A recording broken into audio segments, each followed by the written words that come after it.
Two swings and a miss. Both the Cards and Cats strike out and miss two of their top prospects that they had in the NCAA college basketball transfer portal.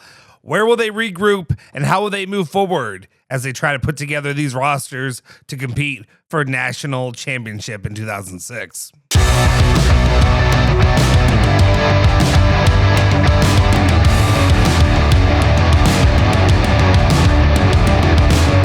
What's cooking? Welcome back into another edition of ESPN Louisville Plus. I'm Justin Silver. Of course, I got you covered for all things Cards, Cats, bourbon, and that bluegrass. And today, of all days, you might be needing a little bit more of that bourbon than maybe you're used to. You're not a drinker? Well, maybe get used to it if you are one of Mark Pope's, the fans of his college basketball team, because life does not get easier for the Kentucky Wildcat faithful. And I'm sorry, as a Louisville fan, I'm sorry to tell you, welcome to what it felt like in the Kenny Payne era in year two. You know, you're waiting at this point. The writing is on the wall. Can things get better? Can he put together some last-ditch effort to try to save what looks like a year three after kind of a underwhelming year two? Well, if you're judging by the transfer portal, this is not the greatest place to try to start, and hope that you're hopping on the excitement train, because today, your boy whiffed. And I've seen the memes, I've seen the jokes, and I want to give credit to BBN, because BBN will go out there and make fun and make jokes and laugh at frankly themselves. I never thought it would be the day, because I witnessed what it was like for us as U of L fans. The anger, of course, we had a lot more stuff that we were dealing with over the years that befell from the Rick Pitino era going on through Chris Mack and then Kenny Payne. So there's a lot more turmoil built up than it was just a couple, sad, whatever, pathetic seasons of Mark Pope. It still wasn't near the depths that Kenny Payne was. That being said, Kentucky fans, maybe you're going to need to try to get a drinking habit if you want to try to get through this next basketball season, because as I just mentioned, one man and one man only is going to be eating your lunch. He's going to be sunning you, and it's not going to feel the best, but you have to respect the game, and that is one Rick Pitino. Rick Pitino is back, and he's back like no other as he rebuilt St. John's from the ashes, competing there to try to make a run for a Final Four this year. Unfortunately, he was stopped in his tracks by Duke, but that being said, he is going to go right back at it, and potentially with one of his best rosters yet. And as he's putting it together, he has picked up a commitment from none other than Donnie Freeman, the target that Kentucky had been linked for potentially, most of the freaking transfer portal since it opened. Kentucky struck early trying to land the power forward there out of Syracuse, a five-star player who, unfortunately, I think just like most people, most players that were playing in Syracuse were not living up to their potential. And unfortunately, the worst part about it is that this commitment, with Mark Pope, Rick Pitino smelled blood in the water, and he was more than happy stabbing his young protege in the back to try to get a player from him, and easily snatching him from the jaws of victory of what it felt like for Kentucky and for BBN, a player that they thought they had locked up and they really felt pretty confident about. Even Mark Pope went ahead and told the Colorado, I think it was Renchick, to go ahead and he can head on down to Florida State. No need to wait on me. You can go to Florida State. Well, not so fast, my friend. Rick Pitino has sealed the commitment of Donnie Freeman, and he is building a hell of a roster. I say this saying I don't do this to poke fun or laugh at BBN at all. As Rick Pitino sunned my own team, he did it as well. Louisville felt like they had the inside track with Quinn Ellis. We talked about it sparingly, touchingly on the channel. I made a video that's done pretty good numbers from given the size that we are, and basically now it's just me eating crow on how Louisville winky-faced Pat Kelsey was going to land Quinn Ellis, and there comes Rick Pitino to snatch him away. One of the things that Donnie Freeman did kind of say in his comments was basically talking up the idea that he wants to go play for a top-tier coach who is going to be hard on him, who is going to develop him, and who has the potential and pedigree to get him to that next level, to the NBA. And well, unfortunately for Mark Pope, and Mark Pope was probably doing, as I think Mark Blankbaker said this morning, he was probably probably sitting there on the couch or, having, during his visit while he's giving quotes from from the Book of Mormon, if you will, or not the Book of Mormon. What is it? Hamilton. The Hamilton quotes, the two very different ones, but giving quotes from Hamilton and talking about how great it was in the old days being a player for Rick Pitino. And little did he know that Donnie Freeman was like, oh, huh. You mean it's great? That's a great guy to go coach, to be coached by? That's what, okay. Deal's done, sir. I will head on up to St. John's to New York to the Big Apple, and I'll go play in Madison Square Garden. And that is what all she wrote.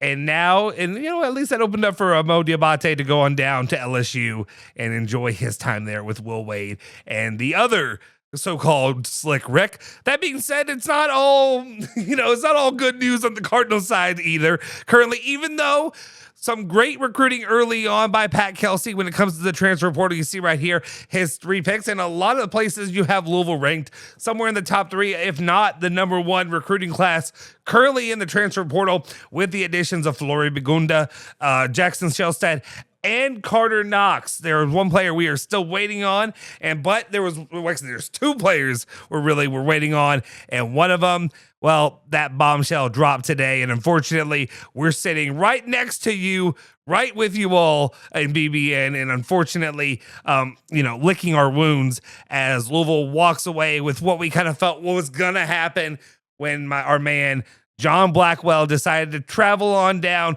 to take a visit to go see Jon Scheyer, Cameron Indoor Stadium, and what Duke has to offer. And it appears it was pretty damn good. It appears whatever amount of money. And I ain't going to cry poor. I ain't going to play the victim. I ain't going to try to turn it around on them and say, oh, they overpaid. I don't give a bleep if anybody overpays. At this point, if you got the money, you spend the money, and you try to go win with the best damn players you can get in that portal. And that is what Duke is doing right now as they got it. And, they did a little bit of a Uno reverse card on Pat Kelsey and Louisville. Louisville locked up Flory Bagunda, and of course, Bedunga and Jackson Shelstad before they could even go visit Duke. And Uno reverse. I'll take 2 players over the one right now, though. John Blackwell, one of the top players in the portal, would have been a great get for Louisville, and is definitely going to be missed because I know Pat Kelsey needs his shooters, needs his guys that can fill it up, and hopefully he will recompile this list and see who he can go for and what he's going to land in the end. That being said, there's one guy that I really have my eyes on and that we are still keeping an eye on, and is he going to come? Will he? Won't he? We don't know. Alvaro Fulganis, who is a Spanish player, a power forward there out of Iowa. Again, we still don't have an update there. I'm hoping today, maybe with the bad news that's been coming out for Louisville, maybe we'll get a little bit of good news that we can enjoy and celebrate a little bit with. I don't know if maybe some of the commitment and the amount of money being given or allocated for Blackwell would have affected any of this, and maybe that's why it got slowed down. I do not know, but as it stands right now, that is the guy that is in my crosshairs that I need Louisville to go ahead and seal the deal with him, because then you have most of your starting lineup right there. Next thing you have potentially with the return of Adrian Woolley, your entire starting lineup, but obviously need to go get another shooter like Blackwell too. Fulganis, though, currently hasn't. The latest we have really with him is that he had visited Louisville sometime this past weekend. He was seen at Porcini's, of infamous legend. The Rick Pitino stuff will not die no matter what. I heard they, potentially baptized and christened. Not christened the way Rick Pitino did, tried to clean it. They got right with God. They fixed it there with Fulganis. So we'll see. Hopefully we will have that commitment coming out. But right now, I guess the story is, are these teams whiffing? Well, I'm sorry. It's not fair to say both of them are whiffing. No way at all. Louisville right now is not whiffing. Louisville still viewed as one of the top transfer portal teams out there. They've been spending their money. They've been throwing it around. They've been getting the guys that they need and the 3 early on, but a commitment needs to happen to continue this, to build that roster and continue just really trying to look at what they're trying to contend for when it comes to pushing for a national championship. That being said, we got to look back at you, Kentucky, and I'm sorry. And I know a lot of you guys the writing is clear on the wall. There's some people out there that are living in denial, but the situation with Kentucky is not good. This is a situation where if you are, and on top of that, you have Andy Beshear, the governor, coming out and just giving a little no, sir, bad, a little paddling there with a statement to the University of Kentucky about the whole situation regarding Mitch Barnhart.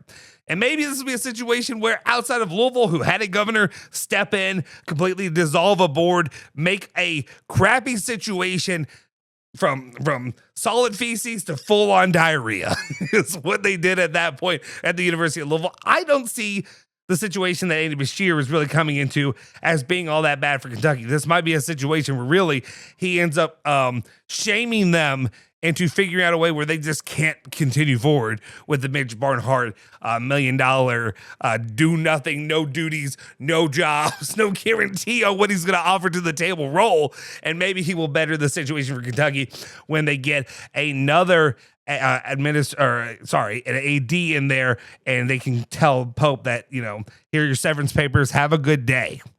Following that up, again, more news to that story, which is an old friend. An old friend has entered the fray, and old Billy Donovan now is leaving Chicago, and we'll see what happens with him.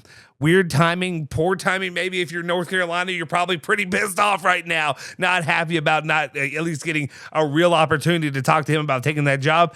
Maybe, I think more than likely, obviously, unless really this continued disaster happens to Kentucky, I don't see a way where they're able to cut ties with Mark Pope this offseason, even as poorly as this transfer portal continues to go. It opens up conversations about what is it about Mark Pope and his personality that really upsets or really ruins these situations for him with these players that seem all but interested and, I guess, likely to commit to the team. Then they get there and they deal with Mark Pope and they deal with something with his personality. Is it a personality stuff? Is he, like I said, is he quoting Hamilton? Is he doing weird stuff? I have no idea what the situation could be that is such a turnoff that they end up going and say, I'll just return to my old school, or I'll head on up to Rick Pitino. I'm never going to fault anybody for wanting to be coached by Rick Pitino. His pedigree has proven more than that here in Louisville and at Kentucky in the past too. I wish I had more to say when it comes to Mark Pope.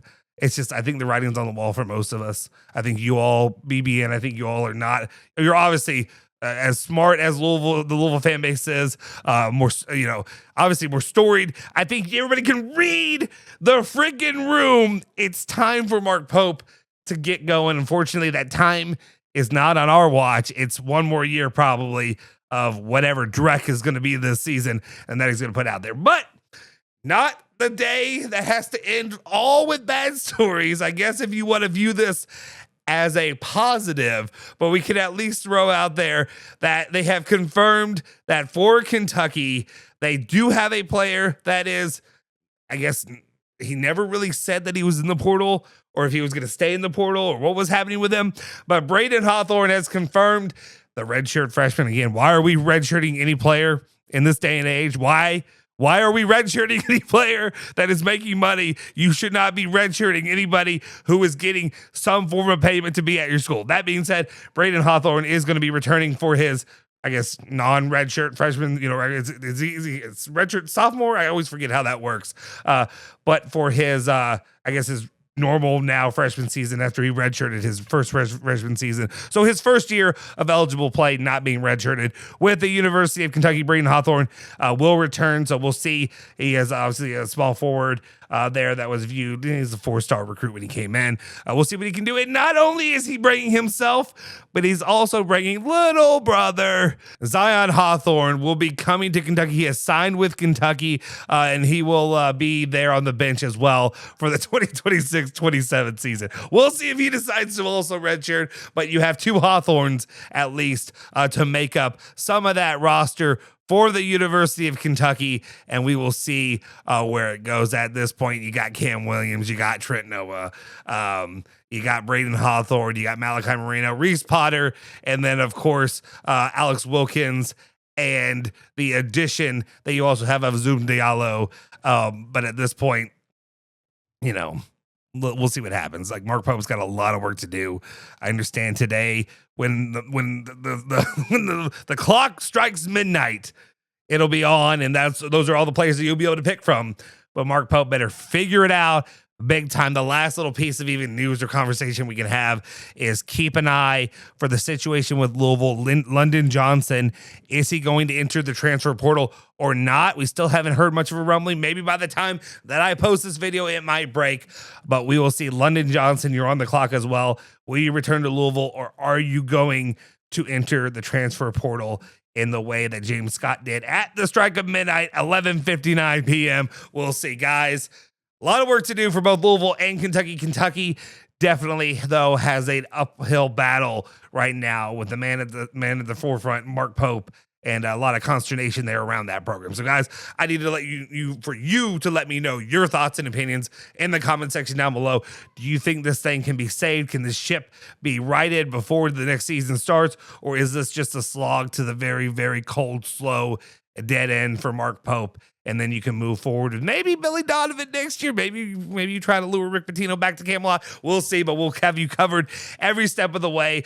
Make sure you hit that like button, hit the subscribe button. Make sure if you haven't already, go over there. You can follow me at Justin Sofer on Twitter. Follow ESPN Louisville and 93.9 The Ville on all of their social media as well. Make sure you tune in Sunday nights at 9 p.m. Myself and Anna Tarullo have you covered for what we call After Dark on ESPN Louisville Plus. I will see you all next time.